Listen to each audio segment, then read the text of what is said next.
Hey all a day in my அம்மா வீடு பார்க்கலாமா? பொங்கலுக்கு அம்மா வீட்டுக்கு போயிட்டோம். அங்கே போயிட்டு பொங்கல்லாம் வச்சு முடிச்சுட்டு நெக்ஸ்ட் டே ஈவினிங் பசங்களை பார்க் கூட்டிகிட்டு போயிருந்தோம். அங்கே இருந்த லோக்கல் பார்க் தான். இப்போ கொஞ்சம் ரெனோவேட் பண்ணியிருந்தாங்க. ஸோ பசங்களை கூட்டிகிட்டு போகலான்னு போயிருந்தோம். ஜாயிண்ட் வீல் அப்புறம் அங்கே இருந்து சில ரைட்ஸ்லாம் பசங்க நல்லா என்ஜாய் பண்ணாங்க. அவங்க விளையாடி முடிச்ச அப்புறம் அங்கேருந்து நாங்கள் கேஎஃப்சி கிளம்பிட்டோம். கேஎஃப்சியில் ஆஃபர் டே, ஸோ செம்ம கூட்டம். நாங்கள் ஆர்டர் பண்ணி எங்களுக்கு 1 ஹவருக்கு அப்புறம் தான் டெலிவர் பண்ணாங்க.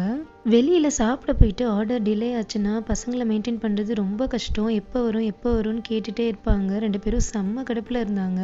ஒரு வழியாக 1 ஹவருக்கு அப்புறம் எங்களோட ஆர்டர் வந்ததும் சாப்பிட்டுட்டு பசங்களை வீட்டில் விட்டுட்டு நான், என் தங்கச்சி, என் ஹஸ்பண்ட் 3 பேரும் பை வாக் சென்னை குல்ஃபி போனோம். நான் கரெக்டாக சொல்கிறேன்னான்னு தெரியல, 50+ ஃப்ளேவர்ஸ் இருந்துச்சு. ரேண்டமாக சில ஃப்ளேவர்ஸ் வாங்கிட்டு நாங்கள் 3 பேரும் ஷேர் பண்ணிக்கிட்டோம். ஸ்பெஷல் சாக்லேட் அப்புறம் பிஸ்தா ஸ்லைஸ் வாங்கியிருந்தோம்.